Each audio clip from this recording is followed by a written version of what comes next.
En avril et mai 2014, le ministre de l'économie s'agite en coulisses, face à un deal déjà très abouti. Pour tenter de bloquer l'offensive américaine, il pousse Siemens, le concurrent allemand d'Alstom, à faire une offre. Les enchères montent et General Electric s'inquiète. Sur France 2, son PDG, Jeff Immelt, se lance dans une opération séduction. Oui, je me suis entretenu avec le président Hollande en début de semaine. Ce qui est très important pour lui sont les emplois et j'ai pu en effet le rassurer que nous avons l'intention d'accroître le nombre de salariés des usines d'Alstom en France. Le même soir, sur TF1, la chaîne du groupe Bouygues, qui cherche à revendre ses actions Alstom au plus vite, Patrick Cron va lui aussi défendre l'option américaine. Et donc nous adosser à quelqu'un qui a les reins solides, c'est la garantie de l'emploi pour les salariés d'Alstom dans cette branche énergie. Face à ce rouleau compresseur médiatique, Arnaud Montebourg menace d'utiliser un décret qu'il vient d'étendre à 5 nouveaux secteurs d'activité, dont l'énergie, afin de bloquer la vente d'Alstom à une puissance étrangère. Pour question concrète, est-ce que vous pourriez vous servir de ce droit de veto dans le dossier Alstom ? Bien entendu, puisque Alstom est une entreprise hautement stratégique. Je rappelle qu'elle assure la maintenance, elle fabrique les turbines de nos 58 centrales nucléaires. Un veto de l'État serait possible ? Une indépendance énergétique comme la nôtre, 75% de notre électricité nationale est fabriquée à partir de ces centrales. Alstom y joue un rôle tout à fait prépondérant et crucial. Donc c'est oui.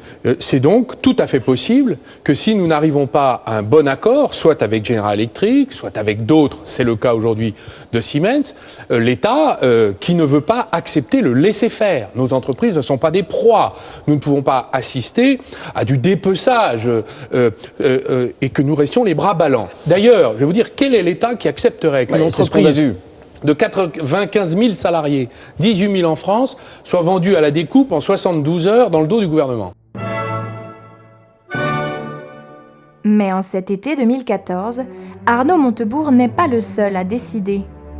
Le 19 juin, dans le Salon Vert de l'Élysée, une pièce attenante au bureau présidentiel de François Hollande, une réunion stratégique est organisée pour trancher le dossier Alstom. Persuadé que l'offre de Siemens, rejointe par le japonais Mitsubishi, est la meilleure, Arnaud Montebourg menace d'utiliser son décret pour bloquer la vente aux Américains. Mais François Hollande refuse. Décryptage du journaliste Marc Endevelde. Le président de la République, à l'époque, n'a pas cherché de solution alternative à la vente à GE. Et notamment parce que du côté de Bouygues, il y avait une volonté absolue de vendre ses parts. À l'époque, François Hollande venait de réconcilier le Parti socialiste avec TF1, d'où peut-être son souhait de ne pas contrarier le groupe Bouygues, actionnaire de la chaîne. Arnaud Montebourg sort alors son va-tout, nationaliser Alstom. Mais là, c'est le secrétaire général adjoint de l'Élysée, Emmanuel Macron, qui lâche « On n'est pas au Venezuela ». On n'est pas au Venezuela. Je dis ça n'a aucun rapport avec le Venezuela. Nous sommes un pays souverain, nous devons défendre nos outils industriels. Et franchement, la stratégie de Cron, si elle ne nous convient pas, on dit non. Parce que Alstom n'existerait pas sans l'État. Qui commande les centrales nucléaires? Qui commande les TGV? Qui commande les trains express régionaux, les régions? Donc, c'est à nous de contrôler ça. Puis on a besoin d'être indépendant. Mais Emmanuel Macron n'en démord pas, il reste favorable à une vente aux Américains. Pour Arnaud Montebourg, à ce moment-là, il s'est plus comporté en banquier d'affaires, son ancienne profession, qu'en représentant de l'intérêt général. Monsieur Macron, c'est le chien savant des banquiers d'affaires. Qu'est-ce qu'un banquier d'affaires? Parce qu'on connaît le banquier du Crédit Agricole qui vous octroie un prêt pour votre petite entreprise ou pour l'achat de votre pavillon, mais on ne connaît pas le banquier d'affaires. Le banquier d'affaires, c'est celui qui fait des deals, c'est-à-dire des opérations d'acquisition, fusion ou vente d'entreprises, généralement de taille considérable, et qui reçoit une commission sur la taille de la transaction. Donc si vous vendez une affaire à 16 milliards, bah, vous savez que vous aurez plusieurs centaines de millions à encaisser. Donc c'est un enrichissement sans cause, et surtout qui est causé par une industrie de la transaction qui s'est autonomisée. Donc le banquier d'affaires, il passe sa journée à aller chercher des mandats, c'est-à-dire vous devriez vendre, vous devriez acheter. Et donc c'est la maladie française d'avoir survalorisé cette profession, qui est peuplée des narcs défroqués et qui veulent gagner beaucoup d'argent, beaucoup plus que leurs semblables, qui a fait que la France, finalement, a passé sa vie à tout vendre.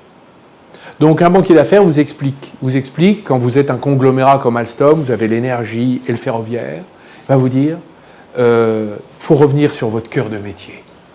Et le cœur de métier, bah, ça veut dire que vous coupez en deux et vous vendez un bout. Ça, c'est la mentalité du banquier d'affaires.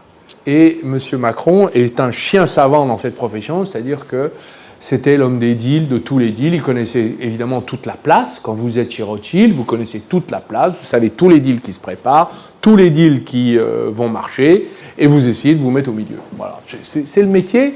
D'ailleurs, Macron a dit une phrase un jour, il faudrait que vous la retrouviez, c'est un métier de paix. Vous voyez ce que je veux dire ?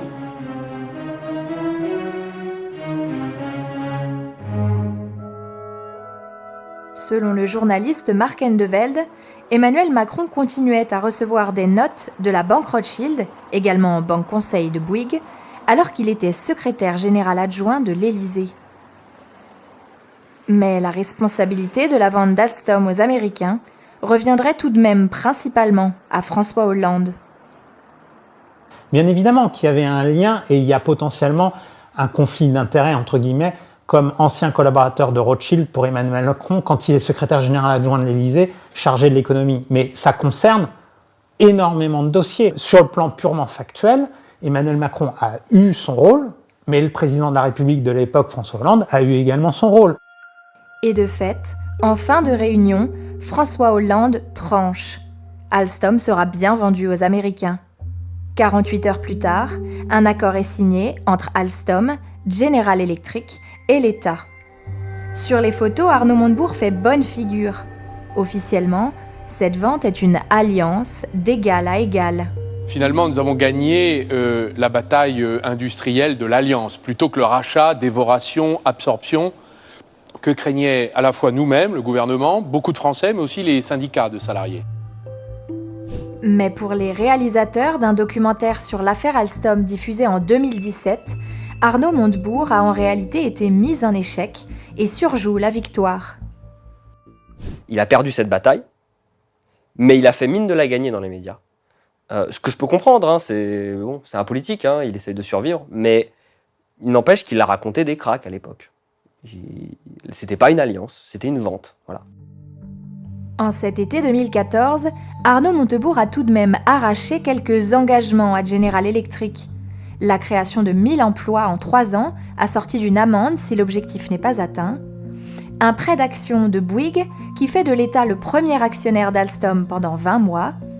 Et le maintien des centres de décision en France pendant 10 ans. Mais quelques semaines plus tard, lors d'un remaniement ministériel, Arnaud Montebourg est remplacé par un homme bien plus en phase avec le virage libéral du duo Hollande-Valls. Un homme surnommé l'hémisphère droit de l'Élysée, Emmanuel Macron. Le 4 novembre 2014, c'est lui le nouveau ministre qui finalise la vente d'Alstom avec Patrick Cron et Jeff Immelt. Une vente à 12 milliards d'euros, la plus grosse acquisition de l'histoire de General Electric. Le lendemain, Bercy affirme que son nouveau ministre a pleinement protégé les intérêts nationaux dans ce dossier. Emmanuel Macron s'est assuré avec vigilance que les intérêts de l'État, la pérennité de la filière nucléaire et la sécurisation de l'approvisionnement énergétique de la France sont pleinement pris en compte dans cette opération. C'est-à-dire qu'on a vendu nos turbines nucléaires et personne n'a réagi. On s'en est réjoui même à l'époque. Ouais. Ça nous agaçait aussi, c'est que non seulement on trouvait personne qui parlait vraiment de cette histoire, enfin la vente d'Alstom sous l'angle de la guerre économique. Par contre, il disait c'est super, les Américains nous rachètent un fleuron, ça prouve que la France a un incroyable talent. Les gars, Je sais pas comment réagiraient les Américains si Poutine ou les Russes leur rachetaient General Motors, quoi. Ils se diraient pas, c'est génial, ça veut dire que l'industrie automobile américaine est très attractive. Il y a qu'en France où on réagit avec cette mentalité de plus je me fais dépecer, plus j'en tire orgueil, en fait. Quelques semaines plus tard, Patrick Cron et plusieurs cadres dirigeants d'Alstom partiront avec 35 millions d'euros de primes exceptionnelles pour avoir vendu la branche énergie au groupe américain. Les salariés, eux, vont rapidement déchanter. Retrouvez la suite de cette enquête sur notre chaîne YouTube ou directement à la fin de cette vidéo. Off Investigation, c'est des documentaires que les chaînes n'osent plus produire.